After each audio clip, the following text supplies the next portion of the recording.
Alors aujourd'hui on se retrouve dans cette nouvelle vidéo Back to School, une vidéo à propos des études et plus précisément de mes études, donc du DUT Chimie. Tout d'abord, qu'est-ce que le DUT? Le DUT est un diplôme universitaire technologique qu'on fait plus précisément à l'IUT, donc l'Institut Universitaire Technologique, et mon IUT, donc l'IUT de Montpellier, est rattaché à l'Université de Montpellier. C'est une petite filière en fait de l'université. Et il y a deux IUT Chimie, donc il y a l'IUT de Montpellier, donc il fait un peu tout, et l'IUT de Chimie 7. Moi je suis à l'IUT de Montpellier même directement, donc sur le site de Montpellier et non de 7. J'ai coupé cette vidéo en deux. Tout d'abord je vais vous parler plus du DUT, donc grâce à des infos sur le site de mon IUT directement. Et ensuite, donc très spécifique, et ensuite je vais vous parler plutôt de mon ressenti personnel et de ce que je fais l'année prochaine, parce que là je suis déjà bac plus 1 et j'ai fait une année du coup de DUT Chimie. Est-ce que je vais en deuxième année? Est-ce que je redouble? Est-ce que je me réoriente? Restez jusqu'à la fin de cette vidéo pour savoir. Donc le département chimie Montpellier propose un enseignement à la fois théorique et pratique. Un DUT c'est très connu pour beaucoup de pratiques, ayant pour objectif principal de former des techniciens supérieurs, collaborateurs directs de l'ingénieur ou du chercheur dans tous les domaines d'application de la chimie, recherche, développement, production, analyse ou contrôle. À la suite d'un DUT chimie, un technicien supérieur polyvalent, il fait quoi? Donc il fait de l'analyse et du contrôle de qualité, ou de la recherche et développement, du développement et de la production, ou dans le secteur technico-commercial. Le DUT forme au métier de technicien chimiste, mais après avec une poursuite d'études en école d'ingénieur, il est tout à fait possible de devenir ingénieur ou assistant d'ingénieur, on peut devenir analyste chimiste, analyse qualité, adjoint responsable de laboratoire, inspecteur vérificateur de conformité, dans plein de secteurs d'activité comme les laboratoires d'analyse, la recherche et le développement, en production et contrôle dans les industries. Il y a tellement d'industries en fait possibles que on peut trouver du travail. Donc il y a l'industrie chimique, l'industrie pharmaceutique, chimique, pétrolière, de l'environnement, donc au niveau de l'eau, de l'air, du déchet, tout ça, ça relève de la chimie. Dans l'industrie agroalimentaire surtout, on peut devenir aromaticien également. Dans l'industrie du cosmétique, que ce soit pour les soins, que ce soit pour le maquillage, il y a vraiment plein de variantes possibles. Au niveau des matières, je vais vous afficher un petit camembert qui regroupe toutes les matières qu'on a. Donc on a 47% de chimie, mais c'est pas que chimie globale. On a de la chimie en solution, chimie générale, chimie organique, chimie inorganique. On a énormément de matières différentes. On a de la génie chimique, c'est une matière qui regroupe de la physique, des maths et de la chimie, bien évidemment. On a de la physique, on a des maths, on a de l'anglais, qui est de l'anglais très fixé en fait sur la chimie, donc on apprend la verrerie. En fait on apprend vraiment, c'est plus qu'on fait du tout au lycée ou au collège, c'est vraiment pour le monde du travail. Donc pour plus tard, on nous apprend du coup de la verrerie, tout ce qui a un rapport avec la chimie. On a de l'expression communication, on nous apprend à faire des CV, à faire des lettres de motivation pour des stages, parce qu'en deuxième année on a un stage, j'y reviendrai plus précisément tout à l'heure.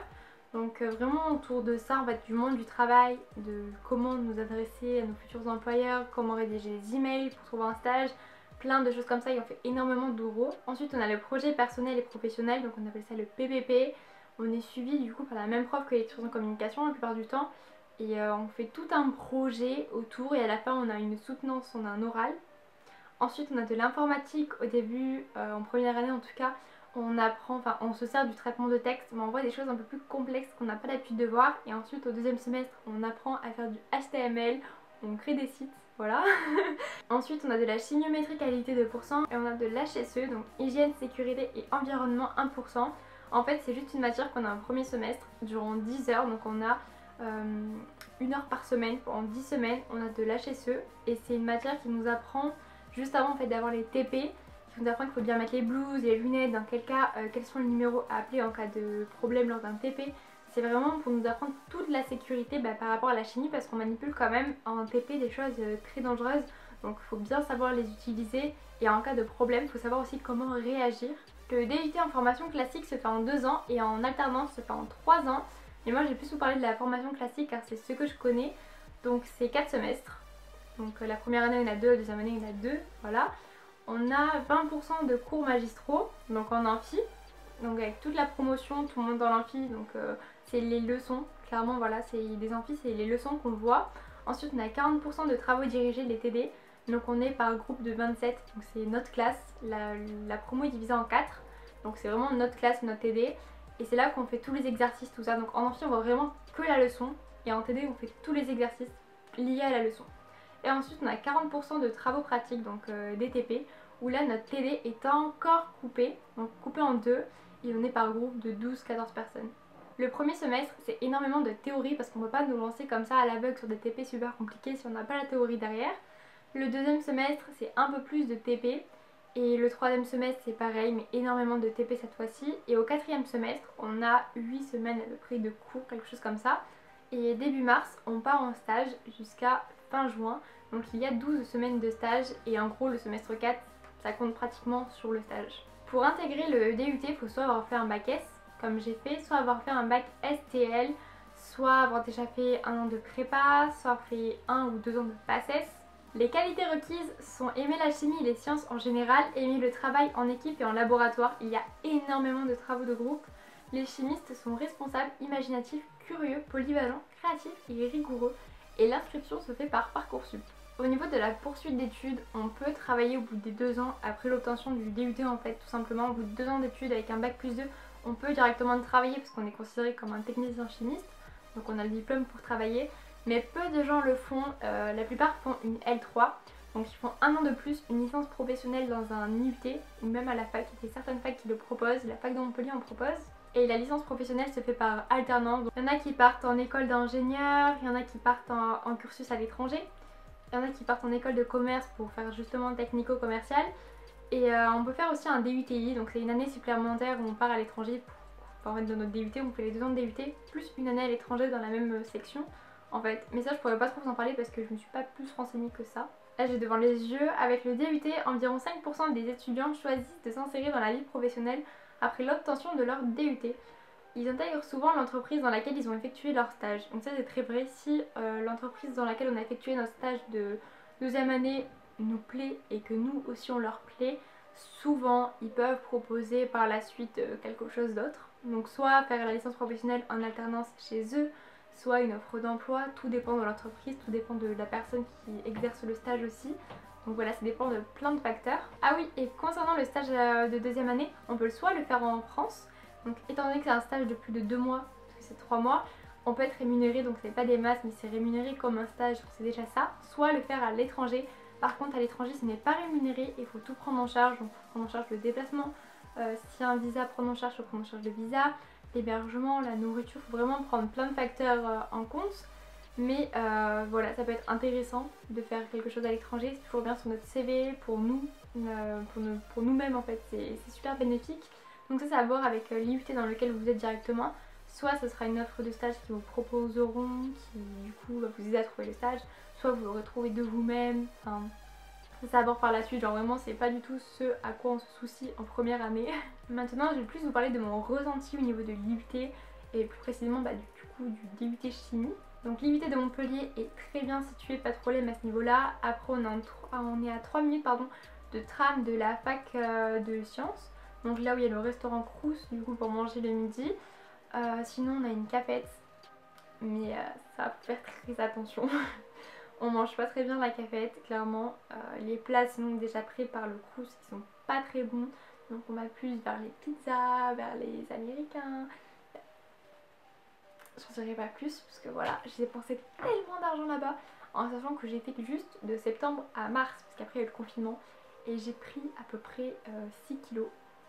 Déjà, je vais vous parler par la suite, mais ça me stresse tellement le DUT, je faisais que de manger, je grignotais beaucoup, ça fatiguait, enfin j'étais beaucoup fatiguée, du coup je mangeais encore plus, vraiment je faisais que ça, manger, manger, manger et pas bien, c'est pas forcément des bons trucs que je mangeais.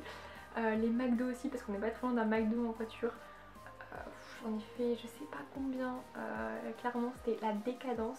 L'année prochaine ce sera pas la même, croyez-moi ça va changer. je peux pas refaire la même chose là cette année, c'est pas possible. Sinon en soi il est très bien, franchement l'IUT est assez vieux, par contre ouais il est assez vieux, les bâtiments ils datent quoi. Et il fait froid l'hiver, franchement il fait pas super chaud là-dedans. Dans les amphis, l'été c'est une serre, l'hiver il fait froid, mais quand on est beaucoup, le truc c'est une serre quand même parce que du coup tout le monde a chaud et tout. du coup t'arrives avec ton pull, t'as trop froid dehors, mais au final dans l'amphi tu meurs de chaud. Par contre les salles de TP il fait mais tellement froid. En fait vu qu'elle est haute aspirante, t'as beau mettre deux pulls, un sweat par dessus et en plus tu dois mettre ta blouse du coup de chimiste, ta blouse de laboratoire, c'est horrible, t'as froid et t'as le malheur de, en faisant la vaisselle du coup de la verrerie, de mouiller tes manches. T'as la manche mouillée tout le TP, t'as froid pendant 4 heures, t'es au bout de ta vie. Clairement les TP en hiver c'est pas le meilleur truc. Après sinon le matériel est super bien, franchement il n'y a rien à redire. Même s'il y a des trucs quand même assez vieux, enfin ça marche, c'est l'essentiel. Les TP qu'on fait ils sont top, mes TP préférés sont les TP de chimie organique. Clairement ils sont trop bien, j'adore ça. C'est par exemple extraire la caféine de feuilles de thé, des choses comme ça, c'est vraiment super bien, c'est ce que je préfère le plus. Les TP durent en moyenne 4 heures, après on a les TP de génie chimique. Ça c'est un autre délire, faire des pompes et tout, ça c'est pas du tout mon kiff. Franchement la génie chimique, le mélange de maths, physique, chimie. Et que la chimie que j'en reviens là-dessus. Hein. Le reste, non merci, les maths, je suis nulle, mais nulle depuis toujours, c'est non, non, non merci. Au niveau du deuxième semestre, je pourrais pas trop vous en parler plus que ça parce que on l'a fait en visio, du coup la charge de travail est quand même assez conséquente. Je sais qu'on a pas mal de cours, mais après l'emploi du temps était quand même pas comme si on aurait été en fait sur le site même. Du coup je pourrais pas trop vous en parler, mais je sais qu'apparemment le rythme est assez conséquent, il est assez lourd quand même le S2. Mais bon, j'ai plus vous parler du semestre 1, du coup ce que j'ai vécu. Donc le semestre 1, entre le changement lycée-université, vraiment on le sent passer. On me dit que l'IUT c'est facile, patati patata, mais c'est fake, hein. L'IUT c'est pas facile, faut arrêter de croire ça. Hein. On a un rythme les gars, déjà tous les matins on commence à 8h30. 8h30 ou 8h15, ça dépend. 8h, enfin, je sais un peu si c'est 8h ou 8h15. Non, il y a certains TP, je crois que c'est 8h15. Les amphis c'est 8h30 il me semble. Ouais. Non, je sais plus. Oh, ça craint ça. Si moi j'ai plus cours, je me souviens plus. Bref, donc quand on commence le matin on a cours et on termine tard le soir en général, on termine pas tôt. Des fois on a un seul amphi, du coup on termine à 15h15, 15h15. Mais franchement voilà c'est le plus tôt qu'on peut faire. Mais sinon on termine tard en général, 17h40, des choses comme ça. Et l'hiver, vu que là c'est des vieux bâtiments, il fait froid, il fait nuit quand on sera à ce temps-là, vers 18h15, franchement c'est lourd, c'est lourd. Et encore apparemment après en deuxième année on a des TP jusqu'à 20h, donc non merci. Vraiment je suis pas prête encore à ça. Mais en fait le truc qui fait que l'emploi du temps est assez chargé et assez lourd pour nous, c'est que du coup on enchaîne en fait amphi, TD, TP, on a 2 ou 3 TP par... Ouais 3 TP de 4 heures dans la semaine au premier semestre, il me semble que c'est ça ouais. On a... non 4 TP. On a physique, génie chimique, TP général, TP organique. Ouais, il me semble que c'est ça. Du coup on a 4 TP dans la semaine de 4 heures, plus les amphis, les TD, on a énormément de théorie au premier semestre. Donc moi savoir c'est ça qui m'a fait complètement chuter, c'est la théorie. Il y a des gens qui sortent de prépa, donc qui ont déjà des connaissances en plus. Il y a des gens qui, leurs connaissances de terminale, ils les ont mais clairement totalement. Voilà, donc il y en a d'autres qui arrivent à prendre le rythme, mais moi je suis quand même assez lente comme personne. Voilà qu'on se le dise. Et il y avait certaines bases de chimie, de terminale que je n'avais pas. Sauf que le problème c'est qu'on arrive là-bas, on nous en rajoute, on nous en rajoute, on nous en rajoute. Sauf que si t'as pas le dessous en fait, le dessus c'est pas possible, ça tient pas, c'est pas solide. Du coup bah, ça s'écroule. Et ce qui fait que moi j'ai totalement...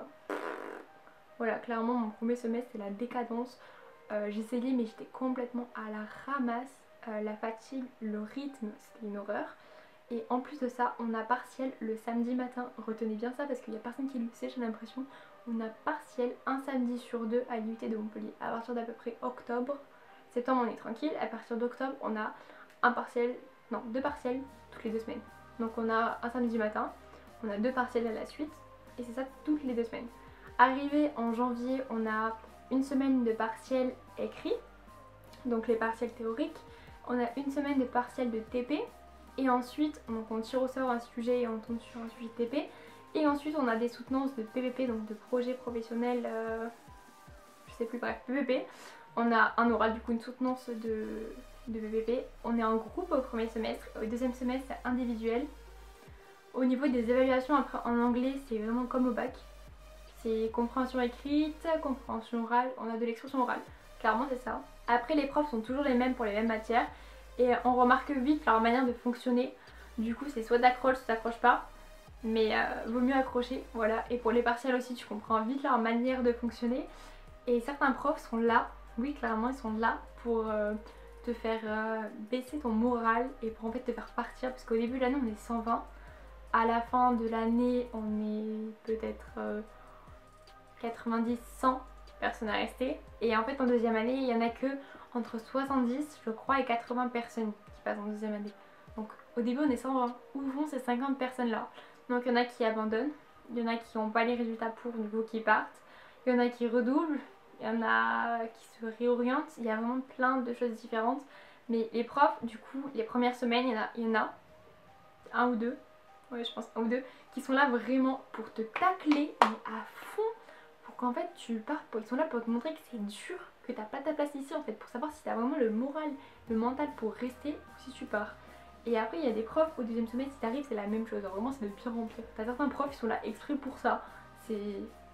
Après voilà, il y a des profs qui sont là pour te faire partir, mais si t'es vraiment motivé, c'est ce que t'as envie de faire en fait, s'il n'y a que ça que tu veux faire, bah, tu restes, tu montres que t'es motivé. De toute façon les profs ils pourront pas te faire partir, et eux ils s'en foutent, eux c'est leur emploi, eux ils restent de toute façon, même ça tu pars, eux ils s'en foutent, ça va rien changer à leur vie.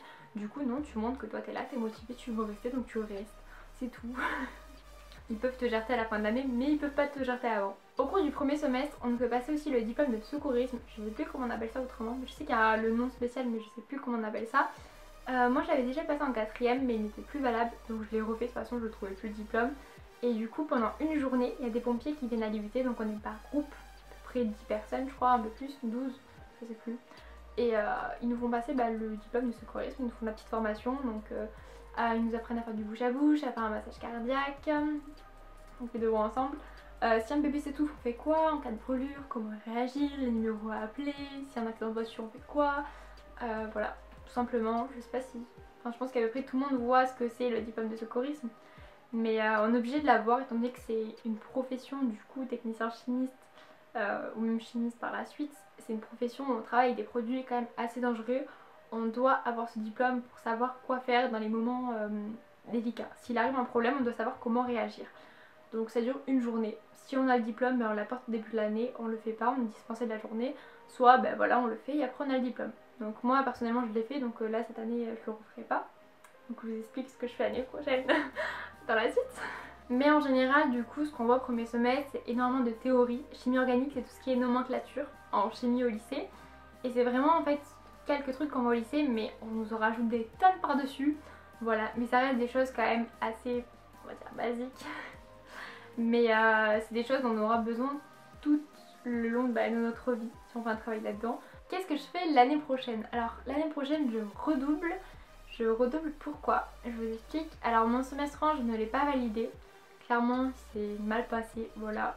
Il me manquait certaines bases quand je suis arrivée. Ce qui s'est passé, donc j'avais beau bosser. Je comprenais pas grand chose, même si je comprenais en soi les leçons. Arrivé en TD au niveau des exercices, j'arrivais pas forcément à faire les exercices quoi. Du coup, certaines matières j'avais des bonnes notes. En TP j'étais super forte, mais enfin super forte, ouais j'étais forte quoi, j'étais bonne. Mais en théorie, c'est vraiment la théorie qui m'a... J'aimais pas ça déjà. Clairement, c'était un calvaire la théorie, c'est trop chiant. Mais bon, c'est obligé. Mais moi, ça n'a pas suffi les efforts que j'ai fournis. Et j'étais vraiment très fatiguée. Enfin, le rythme, j'étais pas prête. Clairement, le rythme, une IUT comparé au lycée, j'étais pas prête. Le rythme était plus soutenu que ce à quoi je m'attendais. J'ai fait les soirées au début, quand il n'y avait pas de partiel ni rien. Franchement, je les ai fait, hein, les soirées d'intégration et tout, je les ai fait. Ça posait pas de problème parce que franchement, moi, septembre, début octobre, on a rien. Début octobre, on a le week-end d'intégration et tout. Et c'est à partir de mi-octobre que commencent les partiels. Et là, les soirées, j'aurais dit bye bye. Je suis allée à une ou deux après, mais pas les semaines où j'avais partiel pour pas que ça me porte préjudice.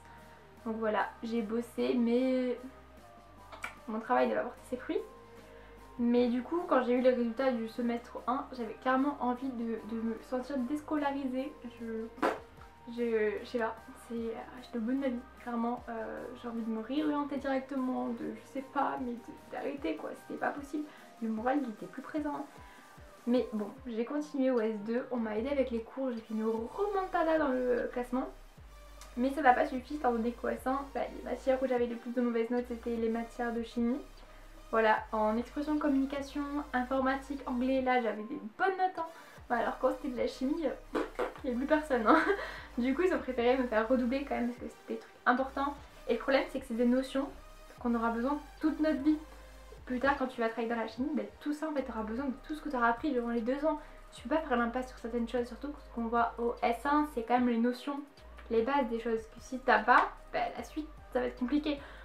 Donc voilà, ils ont préféré me faire redoubler, mais je pense que c'est quand même une bonne décision aussi parce que pour moi, parce que franchement il y a des matières où j'étais à la ramasse complet. Donc voilà, c'est une bonne décision. Sauf que le problème c'est qu'en France, un semestre validé ne peut pas être refait. Et donc j'ai validé mon semestre 2 avec 12,5 de moyenne il me semble. Donc je ne peux pas refaire mon S2. Donc, qu'est-ce qui se passe? Je redouble mon S1, donc je redouble de septembre à janvier. Mais à partir de janvier, je suis à moitié déscolarisée en fait. Oula. Je suis à moitié déscolarisée. Enfin, je ne vais plus en cours. Donc j'ai 2 choix qui se proposent à moi. Soit à la fin du jury, du coup du premier semestre, mi-janvier, je fais une lettre et même pas, début février, il se place le grand jury je crois.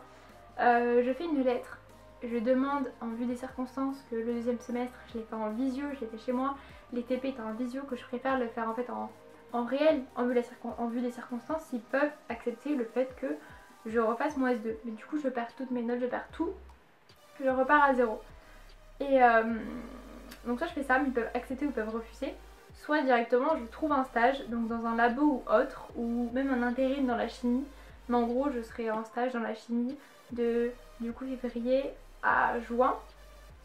Et c'est un petit bonus en fait parce que ça pourrait être bénéfique pour mon CV. Et ça pourrait être aussi bénéfique du coup pour moi déjà pour au niveau de la pratique. Et également c'est pour l'année prochaine, oui, du coup l'année d'après, quand je serai à la recherche d'un stage, étant donné que j'aurai déjà une expérience professionnelle, je ne serai plus forcément en haut des listes d'attente en fait pour les entreprises. C'est-à-dire que j'aurai plus de facilité à avoir un stage que d'autres personnes qui n'auront rien. Je sais pas, je suis pas claire j'ai l'impression dans ce que je raconte. Mais du coup c'est un bonus quand même pour moi, c'est un petit plus sur mon CV. Donc c'est pas mal. Mais actuellement je sais pas encore ce que je fais. Je verrai ça après la rentrée. Je vous tiendrai peut-être au courant. Franchement pour l'instant c'est... Je fais mon S1. Je veux faire une remontada là par rapport à l'année dernière. Et c'est tout. Donc, je veux vraiment remonter dans toutes les matières dans lesquelles j'ai eu des lacunes. Je vais avoir les meilleures notes possibles. Et après on verra. Surtout qu'on pense que je n'ai pas compris parce que c'est quand même l'essentiel d'un redoublement. Je vous en ai pas parlé aussi tout à l'heure mais on peut prendre des options. Donc tous les DUT normalement on peut prendre des options. Donc on peut prendre soit espagnol, italien, allemand. En tout cas c'est ce qui est proposé dans mon IUT. Et sinon on peut prendre sport aussi, on peut prendre même les deux. Et en gros les langues c'est 1 heure par semaine. Donc entre midi et 2. On a 1 heure de langue par semaine. Et en gros ça peut nous rapporter jusqu'à 0,3 points sur notre moyenne. Et le sport c'est pareil, sauf que le sport ça fonctionne par 10 séances. En gros moi j'étais inscrite au 2e semestre à abdos, step et fessiers. Du coup c'est le lundi soir et ça a duré 2 heures. Et je vais y aller 10 semaines en fait. La prof à chaque fois devait cocher une petite carte comme quoi on était bien les 10 semaines. Et à la fin on nous donne une petite note. Et du coup on peut avoir jusqu'à également 0,3 points dans notre moyenne. Et du coup on peut avoir jusqu'à 0,6 points dans notre moyenne, ce qui n'est absolument pas négligeable. Étant donné qu'en DUT les moyennes sont très proches. Même 0,1 point ça peut faire la différence. Donc 0,6 points c'est énorme. Au premier semestre j'avais pris espagnol et au deuxième semestre j'avais pris espagnol et sport. On a quand même eu une note de sport parce qu'on a fait pratiquement 3 mois. Donc on a quand même eu le bonus. Et là je pense qu'au premier semestre je vais prendre aussi sport et espagnol parce que franchement c'est pas négligeable. En espagnol on fait pas du tout comme... Enfin moi j'ai fait l'espagnol qu'au collège. Mais j'ai fait d'autres langues, j'ai fait portugais au lycée mais du coup ça n'a rien à voir. Non on fait beaucoup d'oraux. On parle de l'actualité et tout ça. Les profs aiment bien qu'on participe en général et on participe quelques fois dans le cours. On est là donc si on n'a pas le temps de manger donc on peut manger pendant le cours d'espagnol. Et voilà franchement c'est 1 heure assez cool et t'as un bonus dans ta moyenne. Donc franchement pourquoi dire non? Moi je prends tout hein.